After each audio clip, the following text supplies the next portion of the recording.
तो आज के इस वीडियो में हम करेंगे क्लास 10th की एक्सरसाइज 11.1 जो रचना है।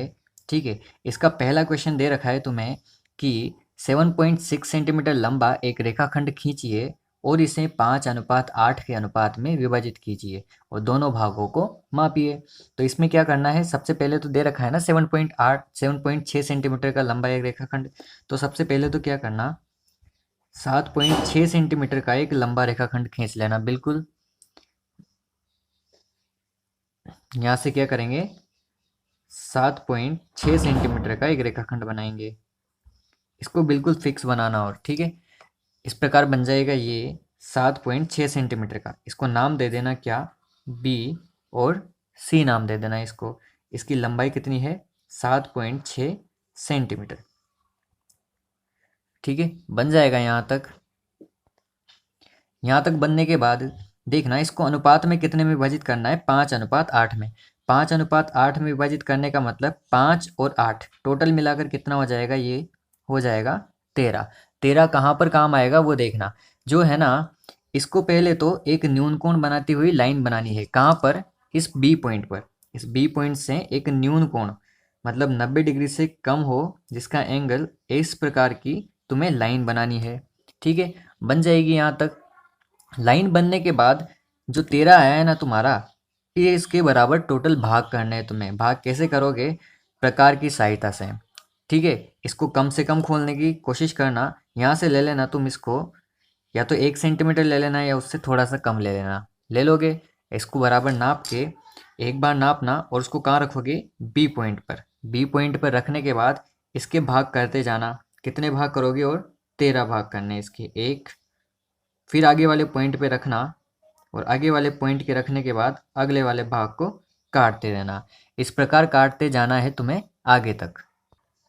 तो इस प्रकार जब तुम आगे से आगे काटते जाओगे ना, जैसे यहाँ से यहाँ काटा, फिर आगे वाले चाप पर रखना, फिर आगे काटना, फिर आगे वाले चाप पर रखना, फिर आगे काटना है। इस प्रकार जब तुम काटोगे तो तुम्हें काटना है कहाँ तक, 13 पॉइंट तक। ठीक है, काटने के बाद इन पॉइंट्स को नाम देना है। जैसे बी पॉइंट से काटा है ना, तो इनको नाम देना क्या, B1।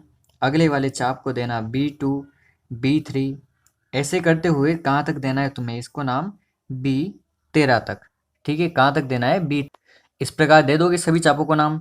ठीक है, यहाँ से बी पॉइंट से काटा है इसलिए इसको नाम क्या दिया, B1, B2, B3, ऐसे कहाँ तक, B13 तक। ठीक है, टोटल भाग कितने हैं इसके, 13। इसलिए जो लास्ट वाला भाग है ना 13वां, B13, तो इसको मिला देना कहाँ से, सी पॉइंट से। किससे मिला देंगे, B13 को सी से। तो स्केल की सहायता से क्या करेंगे, इस B13 को मिलाना है तुम्हें, किससे, सी से। इसको बिल्कुल सीधा मिलाना और बिल्कुल पॉइंट से मिलाना है। ठीक है, यहाँ से मिल जाएगा। मिलने के बाद क्या करना है, अगला चाप काटना है तुम्हें कहाँ पर, 5वें नंबर पर। 5वें नंबर का मतलब B5 से तुम्हें अगला चाप काटना है। B5 ये रहा यहाँ पर। चाप कैसे काटना है, पहले तो काटना, इस चाप को खोलना। कितना खोलोगे, इस पहले चाप से हल्का सा बड़ा। ठीक है, पहले चाप से बड़ा हो गया। पहले चाप से बड़ा होने के बाद इसको B13 पर रखना। 13 पर रखने के बाद एक चाप काटना, मतलब आर्क बना देना। इस प्रकार बन जाएगा। उसको बिना हिलाए इस प्रकार का लंबाई का, इतनी ही लंबाई का चाप कहाँ काटोगे, B5 पर, क्योंकि इधर 5 है ना, तो यहाँ पर रखोगे कहाँ पर, B5 पर। इसको B5 पर रखने के बाद एक आर्क और बना देना ऊपर की तरफ, बन जाएगा। इतना आर्क बनने के बाद, ये इसकी लंबाई का ही आर्क है। इतना आर्क बनने के बाद इस कोण को नापना। कोण को नापने का मतलब पॉइंट यहाँ पर रखना और इसको एडजस्ट करना।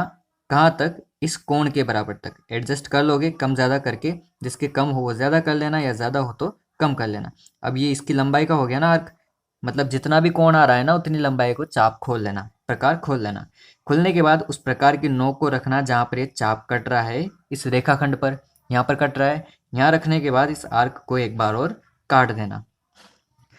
ठीक है, इस प्रकार कट जाएगा। कटने के बाद जहाँ पर कटेगा ना ये, उस पॉइंट को जहाँ पर आर्क कट रहा है उसको मिला देना, किससे, B5 से। किससे, B5 से। और आगे की ओर इसको बढ़ा देना कहाँ तक, जहाँ पर रेखाखंड बन रहा है तुम्हारा।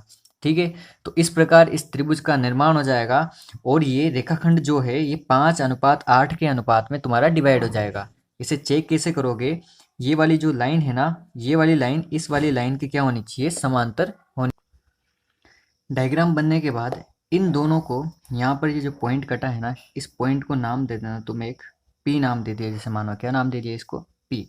इसके बाद तुम्हें क्या करना है, इसकी लंबाई नापनी है, दोनों भागों को मापिए कहा है, तो इसकी लंबाई कैसे नापोगे, यहाँ से पहले तो इस बीपी की लंबाई मापना। तो जब बीपी की लंबाई मापोगे ना, तो यहाँ पर तुम्हारी बीपी की लंबाई आनी चाहिए कितनी, बीपी की लंबाई आनी चाहिए 2.9 सेंटीमीटर। कितनी आनी चाहिए, बीपी की लंबाई 2.9 सेंटीमीटर।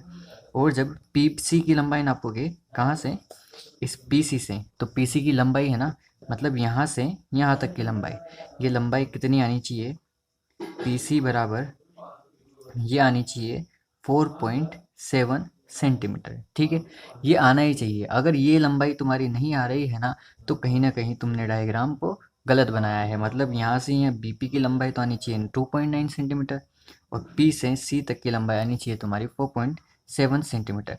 ठीक है, इतना होने के बाद करना है तुम्हें इसका स्पष्टीकरण। क्या करना है, इसका स्पष्टीकरण करना है। स्पष्टीकरण कैसे करेंगे और वो देखना। इस त्रिभुज में क्या हो रहा है, जो त्रिभुज है ना, स्पष्टीकरण में क्या करना, देखते हैं। ये जो त्रिभुज है बी सी और बी13, बड़ा वाला त्रिभुज, इस बड़े वाले त्रिभुज में ये जो B5 से और P वाली ये वाली लाइन है ना, मतलब PB5, क्या नाम है इसका, PB5, ये लाइन जो है वो समांतर है किसके, इसके, मतलब ये वाली रेखाखंड इस रेखाखंड के समान है, और इसका नाम क्या है, CB13। ठीक है, अगर ये इसके समांतर है, जब समांतर है ना, तो इसलिए क्या होगा, जो त्रिभुज है, त्रिभुज कौन सा, छोटा वाला त्रिभुज, क्या नाम है इसका, इसका नाम है B5 और P। ये छोटा वाला त्रिभुज B5 और P, छोटा वाला जो त्रिभुज है ना, ये समरूप होगा किसके, बड़े वाले त्रिभुज के, त्रिभुज BCB13 के। ठीक है, छोटा वाला त्रिभुज जो है समरूप होगा किसके, इस बड़े वाले त्रिभुज के। क्यों होगा, क्योंकि इनकी भुजाएं क्या है, समांतर है। इसलिए क्या होगा, अगर दो त्रिभुज संग समरूप है ना, अगर दो त्रिभुज समरूप है तो इनकी विशेषता होती है कि इनकी भुजाएं क्या होती है, समानुपाती होती है। क्या होती है, समानुपाती। इसका मतलब ए से, मतलब बी से पी की किसके बराबर होगा, यहाँ से लेकर ये होगा पी से सी तक, और इसका अनुपात किसके बराबर होगा, मतलब बीपी का अनुपात जो है पीसी के अनुपात के बराबर होना चाहिए, और इस बीपी का अनुपात किसके बराबर होगा, इधर बी से B5 के बराबर, मतलब बी से B5, और कहाँ से, B5 से B13 तक, B5 से B13 तक। ठीक है, और इसका अनुपात कितना है, वो है 5 तक है ना, तो अनुपात कितना है 5, और इसका अनुपात कितना है टोटल मिलाकर, वो है 8 अनुपात। तो यहाँ पर जो BP अनुपात PC आएगा ना, वो निकल कर आएगा तुम्हारा 5:8, और यहाँ पर तुम्हारा आंसर आएगा। तो इसका स्पष्टीकरण भी तुम्हें लिखना होगा, और ये पूरा इसका आंसर हो जाएगा। इसके अलावा तुम्हें एक चीज़ और लिखनी है, इसकी रचना। रचना में पॉइंट्स तुम्हें लिखने हैं कि तुमने इस डायग्राम को बनाने में क्या क्या किया। पहले रेखाखंड बनाया, उसके बाद किरण बनाई AC, और उसको AB के साथ कोई न्यून कोण बनाती हुई किरण बनाई तुमने, और इस पर 13 भाग किए इसके। तो रचना में जो जो किया है ना, वो सब किस में लिखना है, तुम्हें रचना में पॉइंट बनाते हुए लिखना है। ये कंप्लीट हो गया यहाँ पर पहला क्वेश्चन।